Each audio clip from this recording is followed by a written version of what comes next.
Hello everybody, welcome to the latest edition of Terrace Talk. Norwich City face Coventry on Wednesday, so this is a nice little midweek special for you. Of course, there's a lot of games at the moment in this unprecedented season, which of course we have to label it by law, I think, at this stage. And it was a very good weekend for Norwich City, as I'm sure we'll get into. Delighted to be joined by this week's guests, Norwich fan Jez Darlow and Sky Blues contributor Dean Atkinson as well.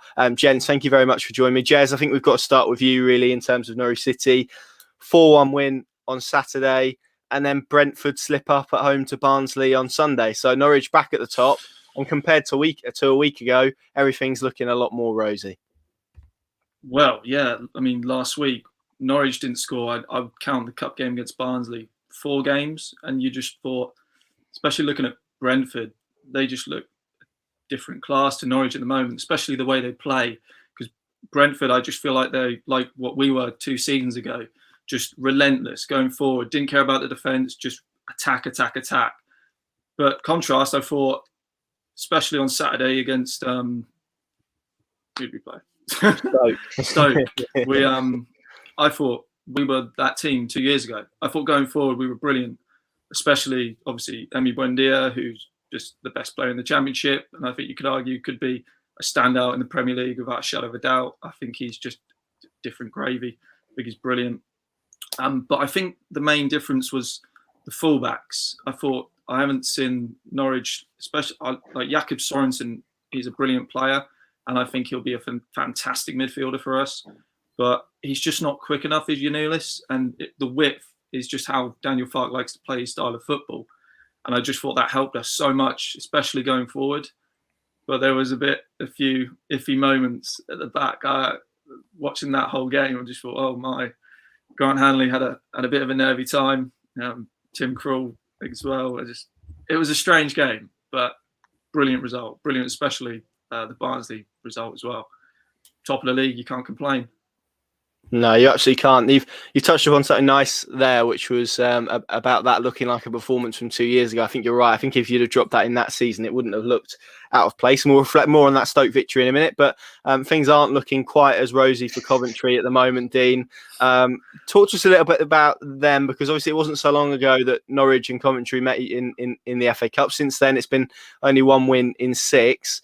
What's gone wrong, I guess, in recent weeks for the Sky Blues? I don't think the injuries are helping. That's our big issue now. Squad depth, and that's always going to be the case. You know, we're a team that's been in the lower 2 divisions for nigh on 8-9 years now. It's always going to be difficult coming up to the Championship, of course, but the injury list is mounting, and slowly people are coming back now, which is good because this is the business end of the season, and we're going to need them to perform and to get us out of this little rut that we're going through. We're just inconsistent. That's the main frustration, really, and the concern is we'll turn up 1 week and be a world-beaten team, and the next we just don't look like we've got anything about us. I mean, the first half against Cardiff on Saturday was so frustrating because we come off that 0-0 good result against Watford, who I feel are probably one of the best sides in this division.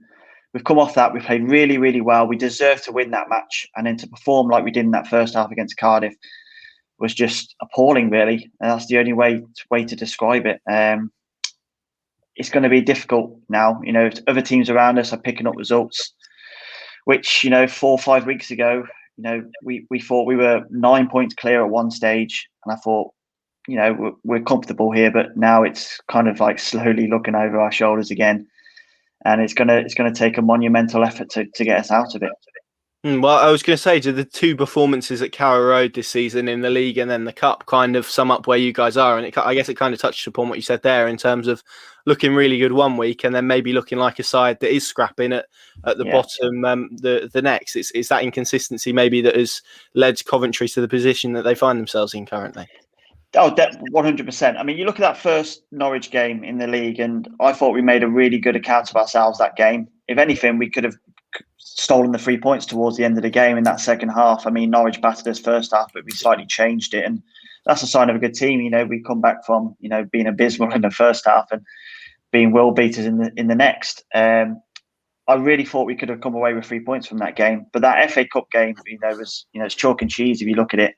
The FA Cup game was a disaster from a Coventry point of view. And we did have a few fringe players play, but that was no excuse, especially after the first 7 minutes. I think we created 3 gilt-edge opportunities, and then Norwich got the other end and score from their first real attack. And that's a sign of a good team, isn't it? You take your opportunities when they arise. And yeah, I suppose it bodes well for this game coming up on Wednesday night that we can mix it with the likes of Norwich, but it's just the inconsistency that's going to let us down at the end of the day. Interesting. Jez, let's reflect a bit more on that win against Stoke.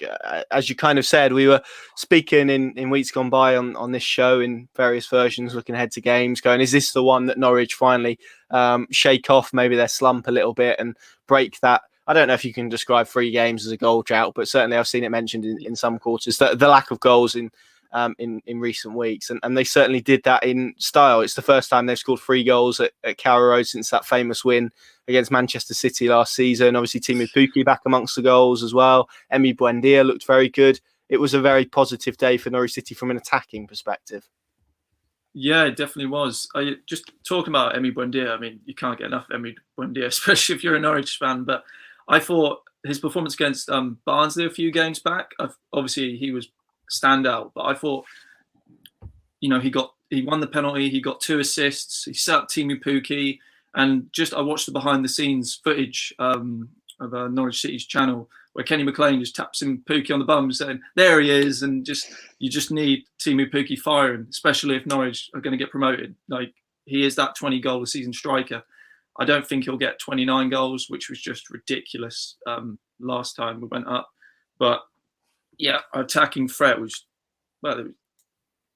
it was something we haven't seen this season, and I think it's very relieving as a Norwich fan, because I felt this team, especially under Daniel Farke, is more defensively solid. I think we're a lot more better at the back, but I think that's stopped Aaron's going forward a bit, which we've missed after the last few games. I thought he was a lot better as well, especially. I think he's got to work on his crossing still, but no, Max is still probably the best right back in the division, alongside Connor Roberts, I'd say.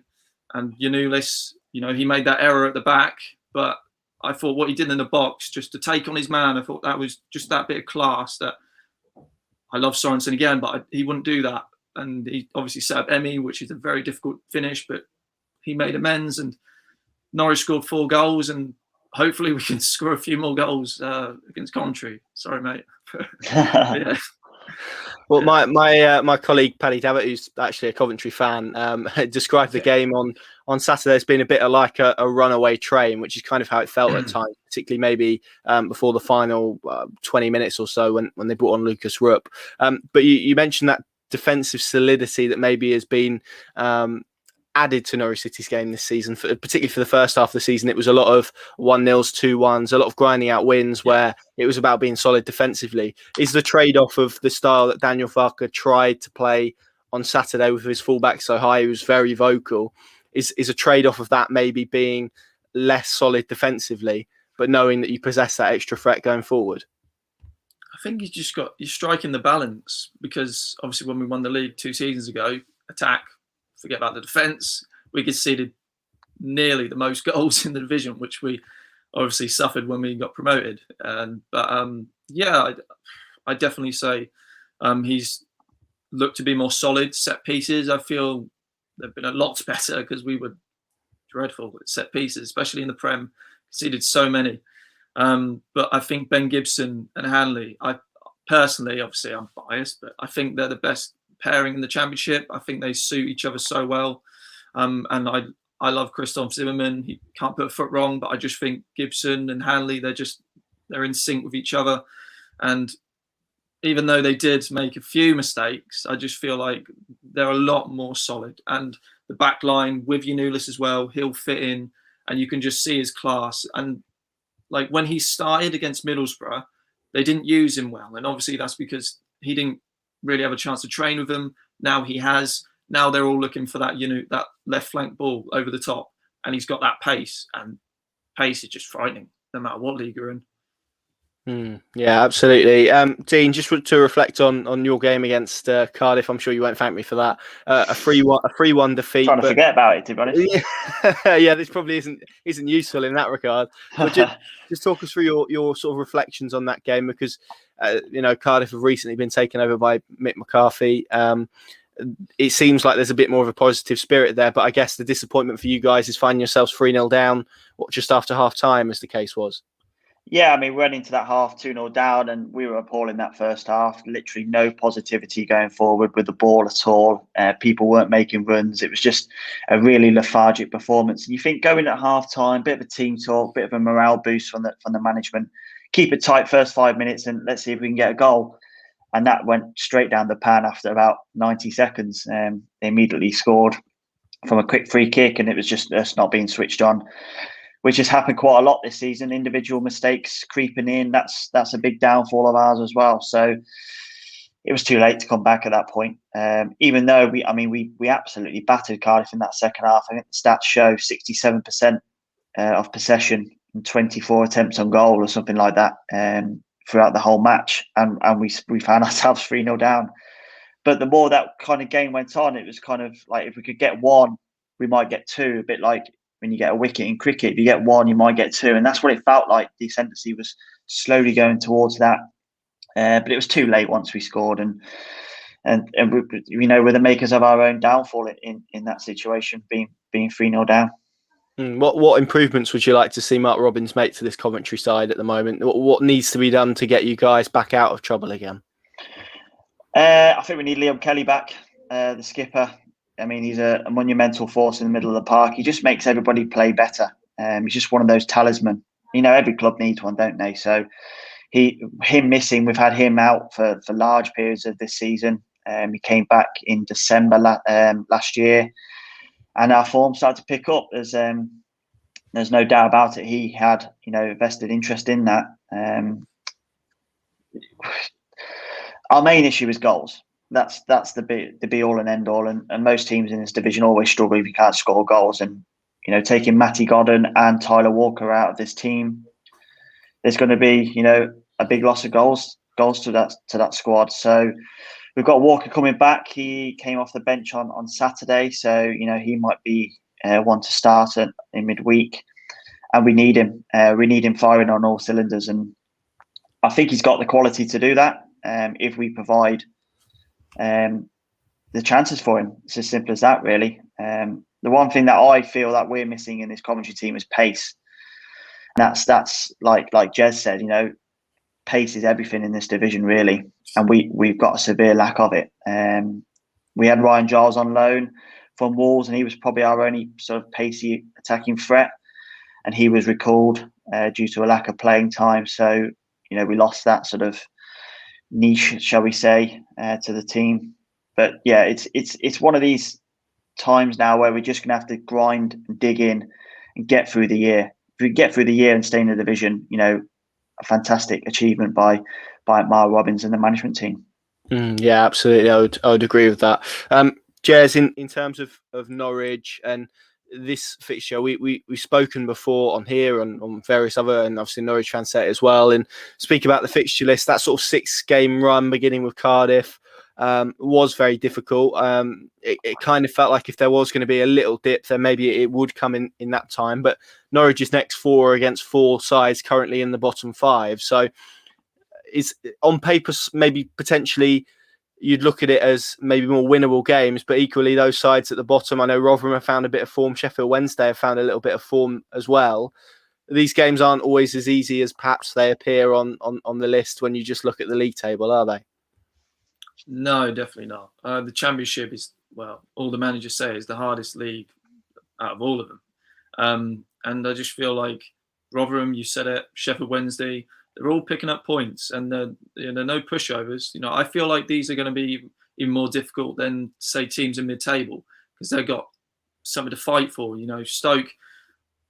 I say Stoke. I mean, Stoke had 9 draws. I think it was 9 draws, and they only lost to Swansea and Watford away from home.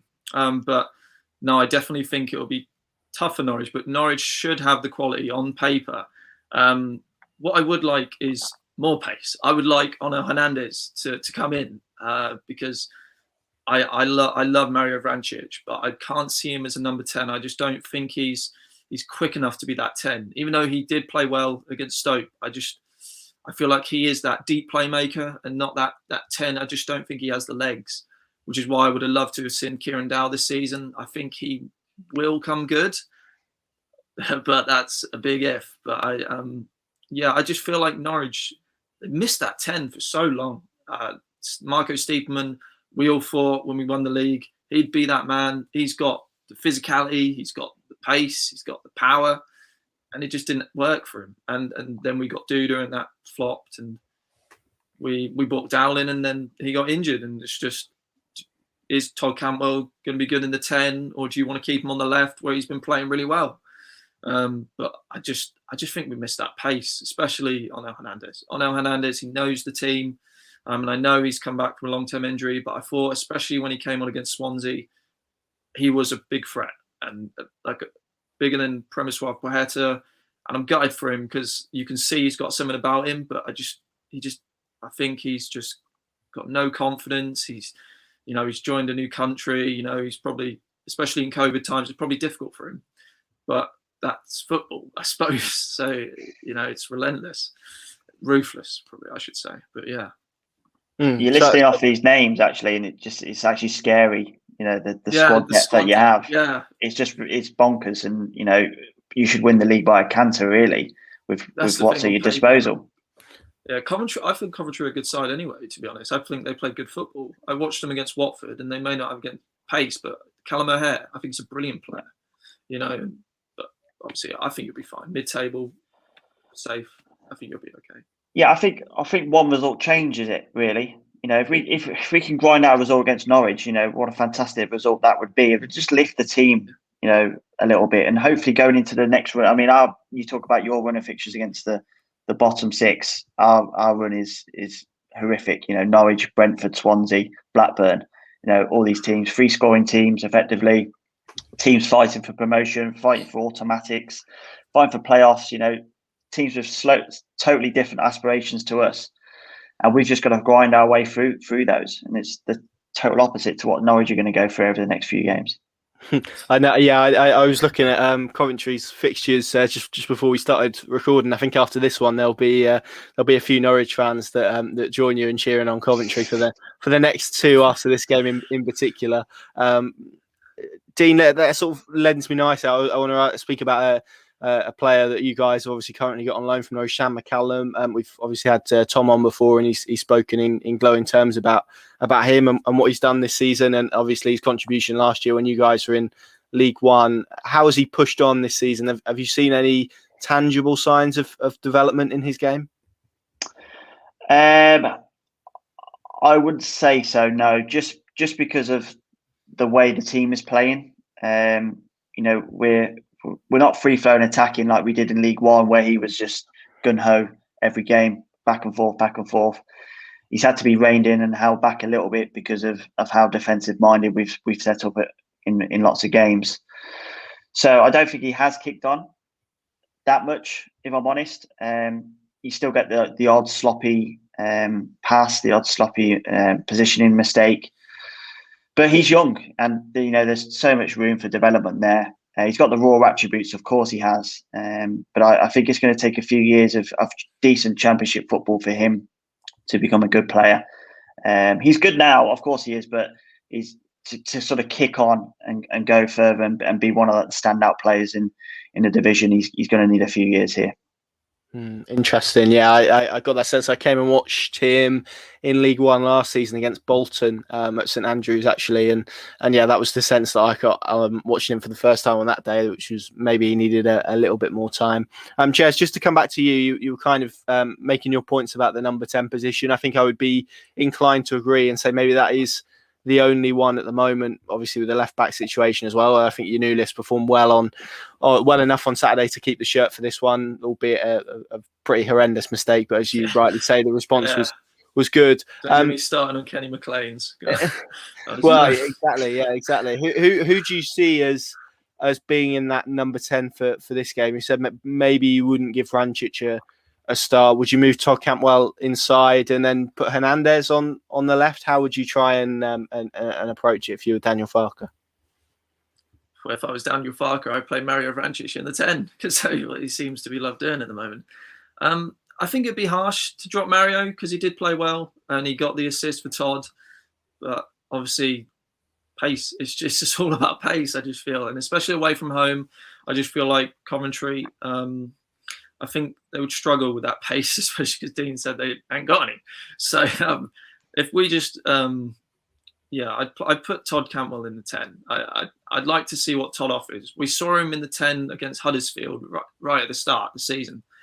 And maybe he just went at it, but obviously he's just in that form now. And I just feel like he could flourish there. I would love to see Kieran Dowell, but I don't think Farke trusts him. I'm not entirely sure why, because he's got the height as well, which is what he loves in the number 10. And I just feel like his cameos, they're not mind-blowing, but you can see what he's got, and he's got twinkle toes. Like, he's got good touches on the ball. He's got a trick about him.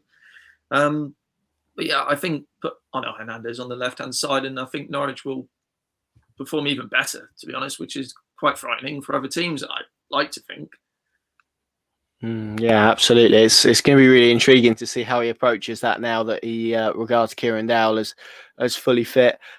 Dean, is this run of fixtures, as we've kind of said previously, difficult, maybe not what's needed for you guys at the moment? How good is it, or how good would it be rather for you guys to kickstart this little run that you've got with a positive result against a Norwich City side that beyond Saturday have been sort of struggling a little bit in the league, particularly against sides that maybe look to frustrate them a little bit? Yeah, it'd be massive. Of course it would. And I see a draw as a big result for Coventry. If I'm honest, Norwich are far away the best side in this division on paper, that's for sure. But we've got to take, great positives from our home form. We've kept clean sheets in 5 of our last 6 matches at St Andrews. There's been under 2.5 goals, I think, over the past 7 games as well. So we do keep it tight at home, and I think that's going to be the key to success on Wednesday night. If we can just keep it tight, and if we can muster up a chance to on a sort of a counter attack or to sucker punch Norwich, that's going to be our greatest way of grinding out a result in this match. But it's going to be tough, no matter what team is put out. But it'd be absolutely massive going into this next run of fixtures to get any positive result in this match, because I take great credit in what we did in December. We came out of a run in November just before the international break, which was pretty much the reversal of this. We played Norwich, Swansea, Brentford, and we got out of it okay. But then we kicked on because we played the likes of Rotherham, Cardiff, Wycombe in that early December period. So we've got the same kind of run of fixtures after these 3 or 4 games. So we just need to get out of here unscathed as such. And if we're in the relegation zone come the end of these games, so be it. We're just going to have to get our way out of it, and we've got the fixtures coming up to do that. How do you see Robins approaching this one? As Jez said, Coventry do like to play football. They do like to play the right way. Can you see him taking the game to Norwich, or do you think it will be, especially given recent form, a bit more of a pragmatic approach? It probably will be, just because of the Norwich team, basically. All the fans are calling out for 4-4-2, playing 2 up front. That's just not Mark Robins' way, really.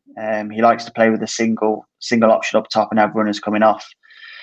Having Tyler Walker back available now, it gives him another option. He might revert to 2 up top, but keep with the 3 at the back and just keep it tight in the middle.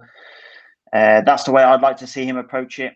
I don't think we're going to get too much joy playing too much football in this match. If I'm honest, there might be the opportunity to use the long ball, use the likes of Max Biamu, who is carrying an injury. He's been carrying an injury for about 2 months. He's basically playing on one leg. He's our only option, really, up top. So he's had to stand in and do that. So I'd like to see Tyler Walker inside along with him, and play the 3 at the back like we normally play with the wing backs. But I think the wing back situation is going to be reined in this match, and just to deal with the threats that Norwich have got. Yeah, it's going to be really interesting to see how Coventry approach it, Jez, but particularly because when Stoke came to Carrow Road, and obviously Mark Robbins will have noted this, and they perhaps tried to play them essentially at their own game. They did try and have a go at Norwich. Well, everyone can see the result and how that went for them. So from Norwich's perspective, how positive is it that they're going into this game off the back of a 4-1 win, where they've proven maybe to themselves rather than everyone else that they can score goals against a side that, as Dean has said there, may look to be a bit more pragmatic and a bit more conservative in their approach? Yeah, it's massive that we got the 4 goals, because we haven't done that all season. But I don't think it'll be an easy game. I think Coventry will, like Dean said, they'll sit back and probably try and hit us on the counter-attack. And I think the game is going to be all about the transition, and especially how we control the midfield. I hope Ollie Skip's okay. Falk said he got poked in the eye, but he looked like he jumped on. Poor fellow, he got back up and sat back down, and he didn't look great. So I hope he's okay, because they've got to take concussion seriously. So you could slot Sorensen in, which I wouldn't mind at all. I think that'd be quite good. But yeah, I just Norwich should have the quality, to get the 3 points. And Coventry sounds like they don't have a striker at the moment, according to Dean. But I feel like Biami was the one that got the equaliser at Carrow Road. He did, yeah. You're right. Second half, you were better, and Norwich didn't really have a central striker. We had Marco Steedman up top, and that was a calamity. But yeah, I think Norwich should have enough to get us over the line. Yeah, that's what I'd say. I think Coventry got to take a lot of hope from that, and from that second half in the first league game, because if we can perform to those sort of levels, then we can achieve a positive result. And for Norwich, it's keeping the likes of Callum O'Hare, Gus Hamer quiet. Matty James is now in the Coventry team, who has been a standout performer the last 3 games. He's got real talent, real ability. If you can keep those 3 quiet, that's where our most production comes from, basically. And I can't see Norwich not achieving a result if they can keep those 3 quiet. But I think we've got an ace in the pack a little bit with Tyler Walker coming back, and he certainly knows where the net is. If we can just get him a couple of chances, he might be the difference, hopefully. And one thing is for sure against this Norwich City side is that you guys will get chances. I think we've seen that throughout this season. Right then, Dean, let's start with you being the home side. How do you see this one going? And of course, we've got to ask you for the score prediction as well. It'll be tight. I think we'll keep it tight for long periods of the game, but I just feel Norwich have got a little bit too much quality. Obviously, head and heart says completely different things. My head says a comfortable 2-0 win for Norwich, but my heart says a grinded out 1-1 draw. Oh, interesting stuff. Jez, let's come to you. How do you see this game going? And finally, let's have your score prediction. I think we'll wipe them 6-0. No, it'll definitely be what Dean said. I think it'll be tight. I think Norwich can concede a goal, even though they've kept a few clean sheets this season. But I do think it'll be 2-1, just about. Norwich have got Emmy back. As long as you don't get injured, we should have the quality, to be honest. Sorry, Dean. But, I completely agree. I mean, you look at Coventry got good players, to be fair, so it could be, especially your midfield. I do like your midfield a lot as well. So, but that front four, Norwich, I mean, he walks into any side for a sort of lower Premiership, to be honest. So, there's quality there, and it should be enough, definitely. Interesting, gents. Thank you very much for joining me. Thank you all very much for watching. Of course, Binkin.com, the place to go, will be at St Andrews on Wednesday evening, 7 o'clock kickoff as well for all the coverage. So join us for that. Make sure you stay safe wherever you're watching this. Thank you very much, and we'll see you very, very soon.